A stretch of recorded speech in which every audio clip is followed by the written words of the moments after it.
I have some updates on Pharaoh, the dog with separation anxiety, and Luna. Luna just left. She hasn't been gone for more than a few days. Let's start off with Pharaoh. Pharaoh came here, and his mom had contacted 2 other dog trainers, and she also dealt with a veterinarian. He has severe separation anxiety. Separation anxiety, by the way, is deadly to dogs. 20% of all dogs that are given up. That's the statistics, but it's probably about 35 to 40% of all dogs given up have separation anxiety. And they say 10% of all dogs have it, but it's probably higher than that. Now, it's deadly. It's definitely deadly. So he had it real bad, and she had worked with a couple of people that called themselves dog trainers that just took her money. They couldn't even get the dog to sit. You know, this is horrible. This one guy in Brooklyn that worked with Pharaoh, he had the dog for 30 days and sending pictures back of the dog sleeping in his bed. This is a dog with like separation anxiety, and he couldn't get the dog to sit. Just fucking stupid. So I got the dog to start sitting within a few days, and I also got the dog to be able to be in a crate when I was around, no problem. You know, a few days, he you know, it was a rough few days. So he learned sit down, walk, heel, and kennel, and he learned those all as implied stays. He also learned to retrieve, pick up reading glasses. He did great with all that stuff. And then about, you know, closer to the time he was going home, I have to make sure and understand what he's doing, so I put a camera on him. And I left and went to Walmart, and he was still a mess.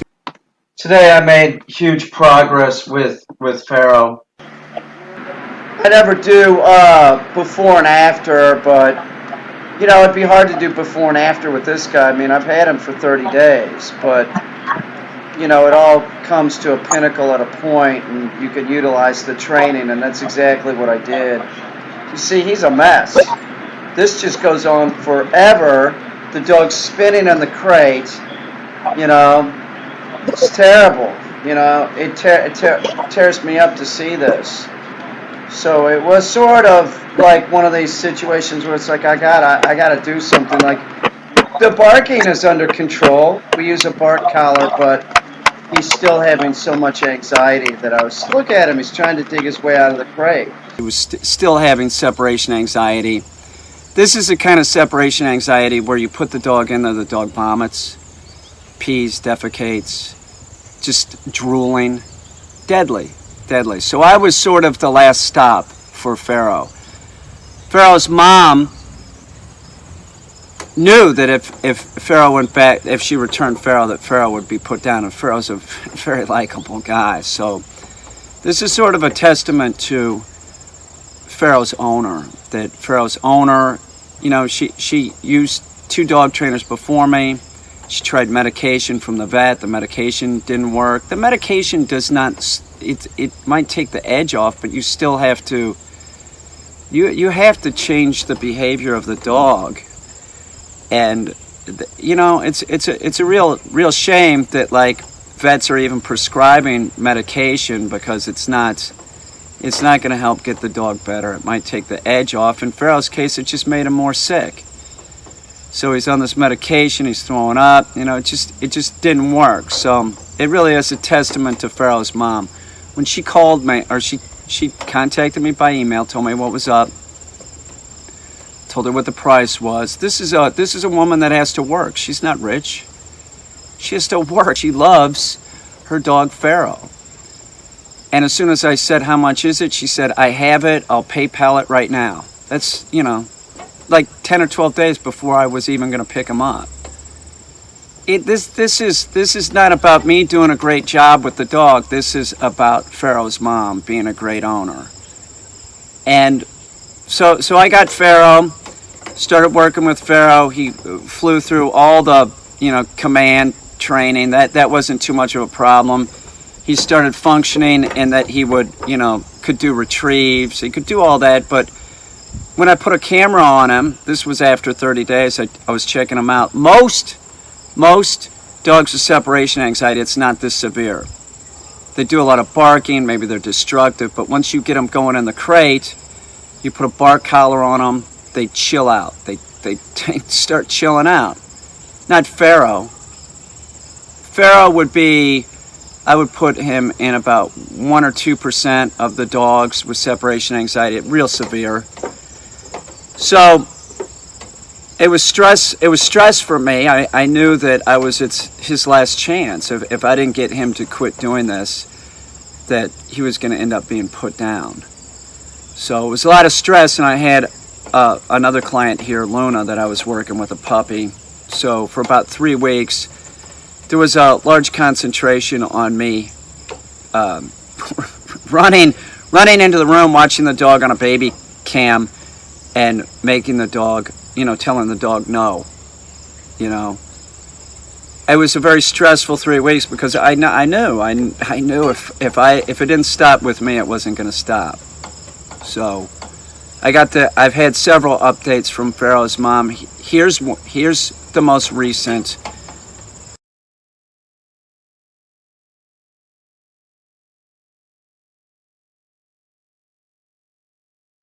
Now that's Pharaoh in a crate, and his mom has left him to go do laundry and stuff. He's not flipping out. So she can go to work, can leave him in the crate. Did you hear the music in the background? That's smart. That's smart. That makes it so that if he's sleeping, he's not going to be woken up by, outside noises. This is a woman that is smart, dedicated to her dog, which most people aren't. His mom is great. She didn't listen to the other dog trainers. She kept looking for the correct dog trainer that could help her. All right, he's got a great owner. He's got a great owner. What do you want me to say? It's about the owner. It isn't about me. Seriously, his owner's great, and Pharaoh's doing great. He's as cute as can be. Look at him. He's fucking awesome. I can't say enough about this owner. Seriously, when I said the price, she's like, I got it. She sent it. It's a lot of money for most people. If you see this Pharaoh's owner, you're fucking awesome. You really are. You're awesome. Listen, I did my job. You're the one that saved Pharaoh's life. You kept looking. You didn't give up. You knew that there was help for Pharaoh, and that's exactly what transpired. And she also was realistic, that knew that she had to change when Pharaoh went back. She did. She also knew that she had to keep working with Pharaoh when he got back, because I got him to a point that she had to keep working with him, and she has, and he's doing great. It could be slow progress with a dog with severe separation anxiety, but as long as you're seeing progress, that's great. The dog is going to get better, and Pharaoh's going to be totally normal. It just takes some time. Now, the other dog that I want to talk about is Luna, and it's another testament to this owner, because Pharaoh, she adopted Pharaoh at 2, and Pharaoh had separation anxiety, okay? She took the responsibility, and, she got the dog trained and looked for the somebody that could actually help her and not just tell her bullshit. Luna's mom is the same way. Very similar in that she had a puppy. She worked with, once again, 2 food trainers and saw that something was wrong. That they're telling her just garbage. She was smart, just like Pharaoh's mom. The food trainer comes over with hot dogs and stuff. It's like, what? That doesn't even make sense. You're working with a dog trainer that's using hot dogs. Hot dogs, hey, I eat them. But they're not healthy for a human. And your dog, you can feed it whatever. You don't have to be giving it hot dogs. And the thing about hot dogs it's a human food. It doesn't have the correct amount of, it has no, where's the calcium in that? You're going to screw up the dog's calcium phosphorus level doing that. You're going to give the dog diarrhea. It's such a fucking mistake to use these people. If they can't help your dog with behavioral problems, like even let's say aggression, then why are you going to have them come over and train your dog, help you train your dog to do sit or anything? You should just ignore everything you should not contact these people. They're fucking ridiculous. They have no idea what they're doing. It's a dog. It's non-human. They're trying to sell you something. That's what food training's about. It's about selling you something. So Luna's mom is smart, and she started looking around, and this is a flat-out true story. I get contacted by a lot of people, and if you send me an email, and I could take it the wrong way, or I could be taking it the right way, but I might tell you to get lost. That's what I did to Luna's mom. I did. She asked about e-collars or something, and I was like, get lost. Go find someone else. She can't. This is true. I guess she looked at some more videos, and then she contacted me a few days later or whatever, and said, would I reconsider? And I said, yes. Why not? That is one thing about me that I know is true. That one, I will say that I'm sorry. I will. I'm not a person. I'm not like Trump. If I did something, I'll say I'm sorry. It's not a problem. And I'll also, if somebody sort of gave me the wrong, if somebody contacts me by email, I might have read it wrong. I'm not the best reader. I don't read a lot. I might have taken that out of context, what she was saying. And that's clearly what I did. So I said, yeah, sure. So I trained Luna, and Luna was absolutely sublime to work with. Luna is a Caine de Tulier, and she was great to work with, and I'm actually, that is the next breed of dog that I'm going to get. Now, Luna learned everything and more. She learned all the commands. She learned retrieving. She can pick up glasses, keys, just about anything within reason. She can do dummy launcher retrieves. She can do the kennel command from 100 feet away. If I put a kennel out in a field and I said kennel, she'll go run into it. 100 feet, probably 1,000. It's the truth. Was a great dog to work with. And the thing about Luna is that she has kids. She has kids. She has a mom, a dad, and I think 3 kids. I think 2 girls and a boy. Luna's mom, she had told me that she was sort of similar to me and that she worries a lot, which I can relate to. That's how I am. I'm always, I don't want anything to happen. I don't want anything bad to happen. I'm a constant worrier. That's why I get along with Jinian so well. It's like she's very similar to me. Same thing. Always sort of thinking, So Luna lives with these kids, and we lives with these kids. We talked about this when they came up to do the lessons. And by the way, the lessons with Luna's parents went pretty smooth. Luna did the dummy launcher. She did the hunt 'em up command. She was finding pheasant wings in a field. She was doing the commands. It went real good. I was very happy with what went on when they were here. We talked about the kids, and then when Luna went home, and this is something that I told a previous client that has children. When there's children can be really awful for influencing the dog. They're smiling, they smell different. Anytime they say no, it's sort of like a chick saying it. It's not a deep voice, it's a higher pitched voice. We talked about this, and I was I said this to a previous owner. I'm not going to say who it was, but I said, just put the dog up. The first day going home, put the dog up. The kids don't need to interact with the dog. You're going to screw the whole thing up. Now this guy, what he decided to do was not listen, and he took the fucking, right when he got home, he took the dog and the kids to Petland. And they said, you were right. It caused a lot of excitement and it was real difficult. Yeah, dummy. I told you not to do that and you did it anyway, right? That's just ridiculous. It's ridiculous. Do you have control of your kids? Obviously, Luna's mom does. So Luna's mom sent me this thing of like, after 24 hours, I still haven't let the kids pet the dog. Yes, that's correct. You get control of the dog. Make sure that the dog's settled down. You know? The first picture that I got of Luna was that day. They got home and she had Luna sitting or in the down position in the kitchen. Everybody was around the kitchen table and Luna was off being good, minding her own business. Then the next day, I get this video.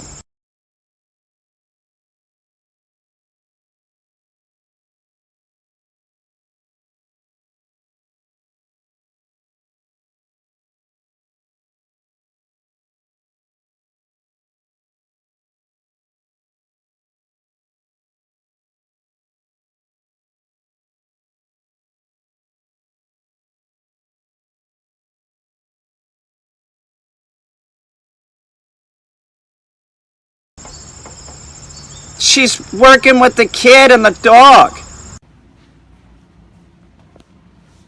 Ready? Yep. Hold. Sit. Hold. Hold. Hold. Hold. Okay, Jordan. Drop. No, you're gonna tell her to hold it. Say no hold. Hold. Say no hold. Sit. Sit. No, let her. No, take it from her. Drop it. Drop. This woman is no dummy, just like Pharaoh's owner. They're two smart owners. And they paid for information, and they're smart, but they're not arrogant. That's the worst, the arrogant owner that's like, well, Peter said this, but he's probably not right. That's what that owner did, taking the dog and the kids to Petland, you know? You don't even let the dog chill out, like it doesn't matter. Why would I have said it if it didn't matter?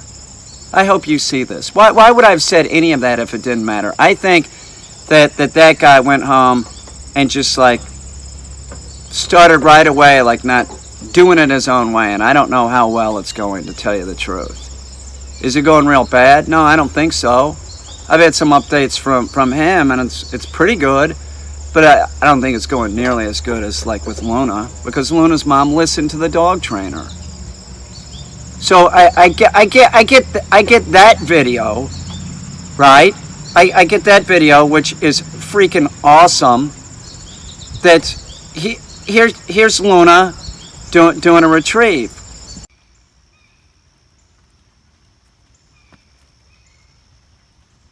Hold. Heel. Hold. Sit. Drop. Then I get this video later in the day. Luna's mom is on top of everything. I mean, everything, even stuff that we didn't talk about, and something that I was just going to send her a video in regards to people that work around the house. Luna's house is real big. It's a big house, so of course there's going to be, you can't, run a house like, of any size and do it yourself. There's no way. My friend Jinian, she has to have people come over and help with the lawn. Luna's got 2 acres or something. It's a lot of space. It's a big house. So there's going to be people that are working, either like, cleaning, whatever, doing the lawn, doing the pool. And I get, I'm going to send a video saying, make sure and, don't really let them interact with her. It'll just cause excitement. Get on top of it and make sure that when Luna sees them that she's calm. I'm not saying that if the housekeeper is there, she'll know Luna. She'll know Luna. But she should be accustomed to Luna. Luna's a puppy. You don't want the housekeeper influencing the dog negatively. Do you know what I'm saying? Like, if it was me and it was my dog and the housekeeper, I would just tell the housekeeper, please just ignore the dog. And I wouldn't leave the dog out with the housekeeper. If I was leaving, the dog would be in a crate. Do you know what I'm saying? The housekeeper's not a babysitter. The housekeeper's there for a purpose, and everybody has, or not everybody, people that follow me sort of have similar approach to dogs, but in general, it's a real problem because people have these expectations of the dog, and they also think like the dog is something that it's not. Like it's like something just to be petted and just to get excited, and it's just ridiculous. And I'm gonna send this video, and then I'm getting this picture from Luna's mom. She's already right on top of it. The pool guy's coming. What does she do? She takes Luna out and makes sure that Luna is, in the down position and being calm and, working around the pool guy. That is socializing your dog. That's exactly it. That's what everybody should be doing, and Luna's mom is right on this. It's not about the pool guy coming over. Hey, hi, little buddy. That's fucking the dog up. It's about training the dog to be calm around strangers, children. You want them as calm as possible and compliant. They must be compliant. Luna's mom is right on this. Like I said, Luna will never see the inside of an animal shelter because of her mom. Same thing with Pharaoh. Two excellent owners, and they're, something else about these owners. They're smart. They're not just smart, but they have this desire to have a dog that's healthy and well behaved. If you don't have the desire, you don't care. You're not going to work with the dog. Do you see what I'm saying? They have the desire. They want the dog to strive to be. They're striving to make the dog better. 4 million dogs are dying in this country alone. Every year, 4 million dogs are dying. 4 million. Not Luna, not Pharaoh. What do you want me to say? It's a smart owner. Luna's doing great. She's doing the hunt 'em up command. She's doing retrieving. The first night she went home, this is another reason why this owner's awesome. Luna's mom made the decision that Luna should sleep in the basement. They have a big house, and then they have like a pool, and then like a sliding door. I think it's a sliding door. I don't know. I'm going back to living in Clayton, Missouri. People had big houses and pools, and it was something like that. Like you open up onto the backyard.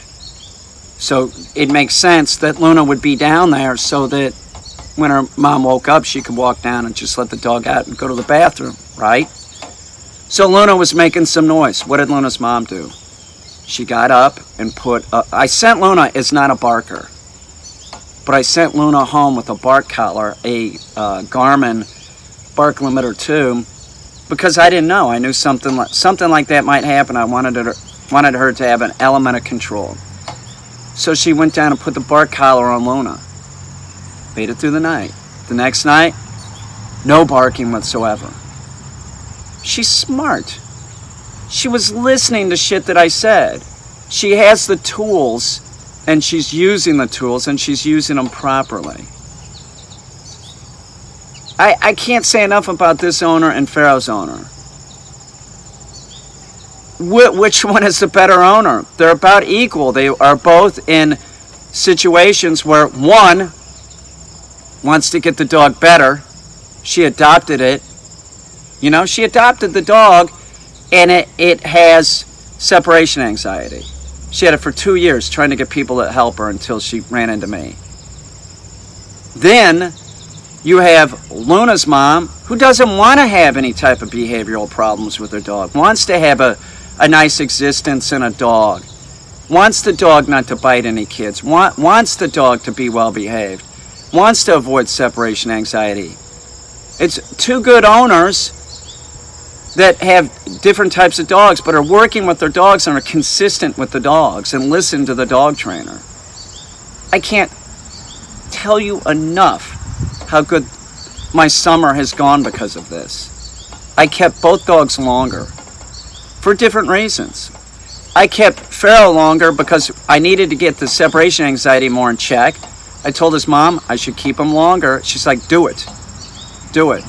With Luna, it was about getting the puppy being as compliant as possible and giving her some skills that I knew that her mother would appreciate, and then could work with the dog where it's like fun, you know?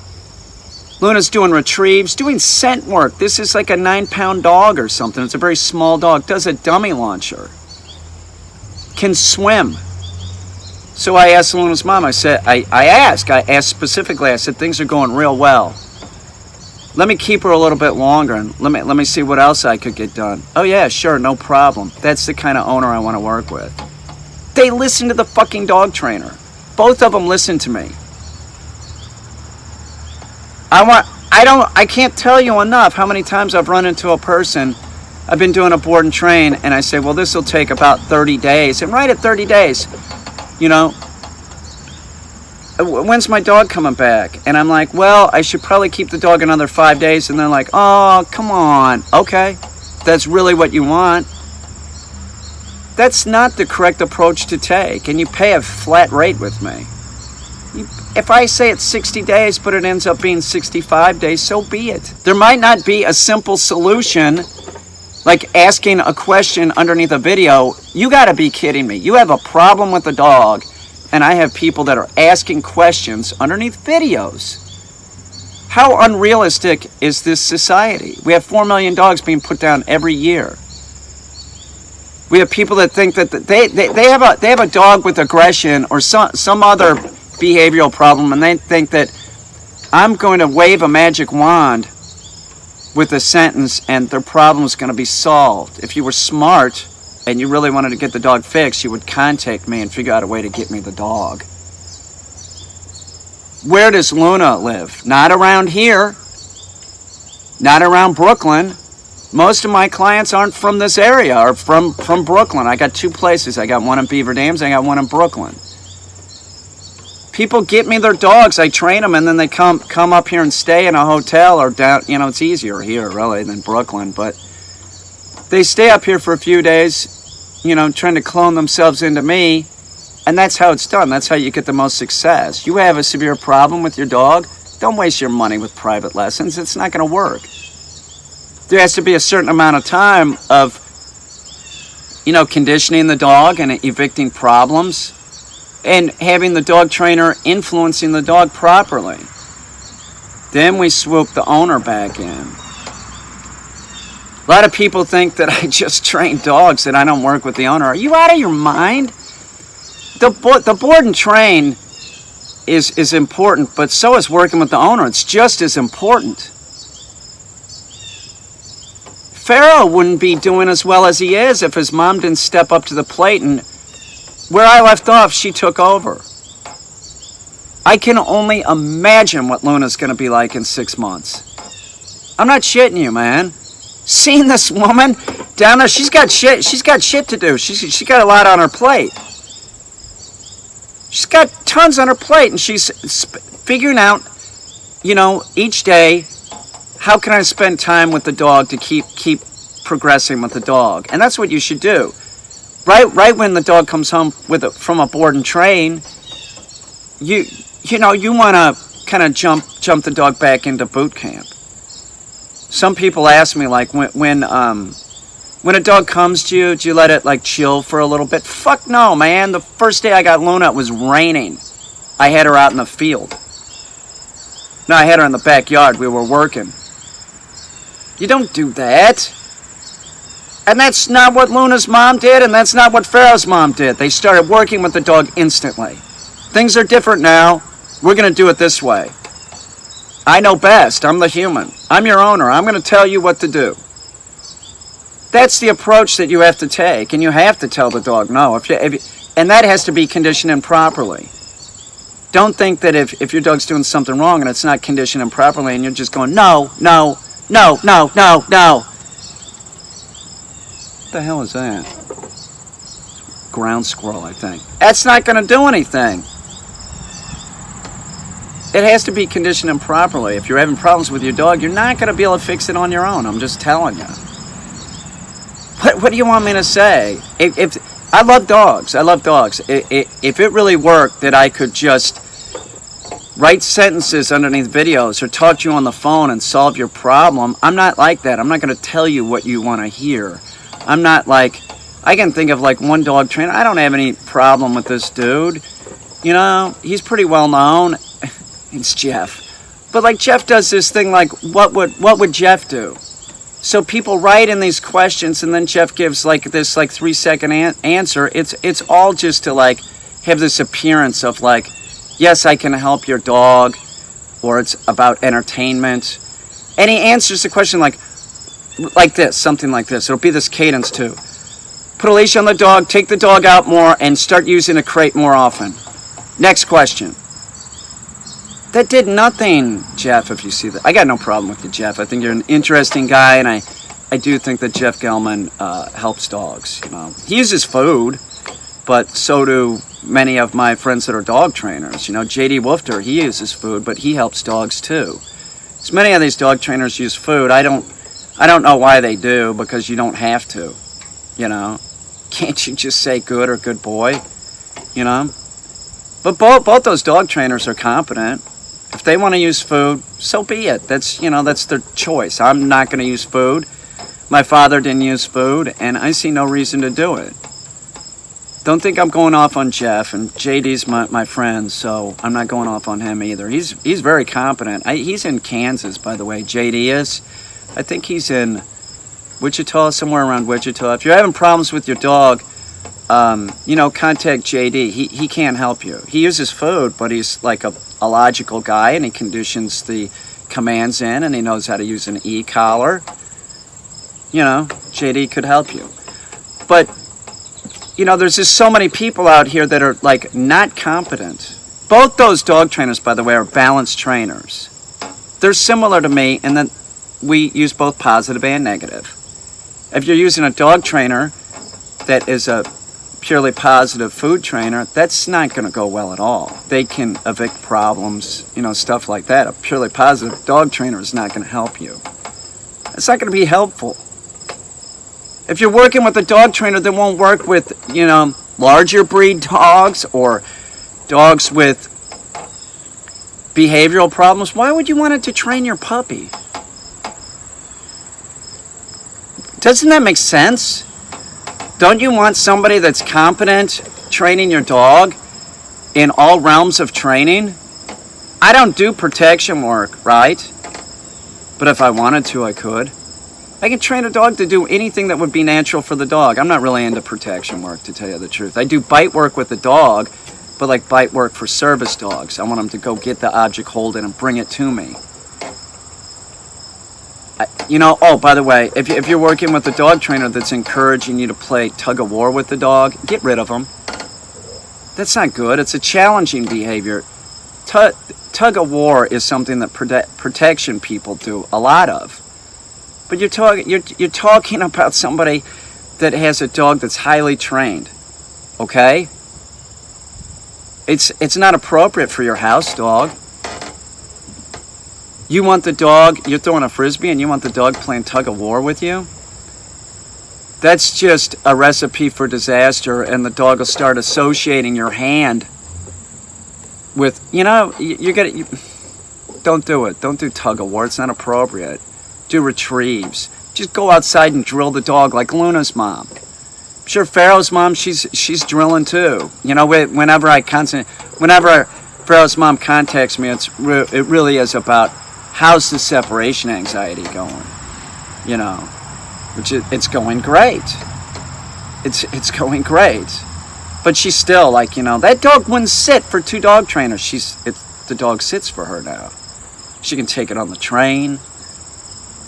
That dog also, Pharaoh, that little tiny dog, one thing that he had real bad was leash aggression towards other dogs.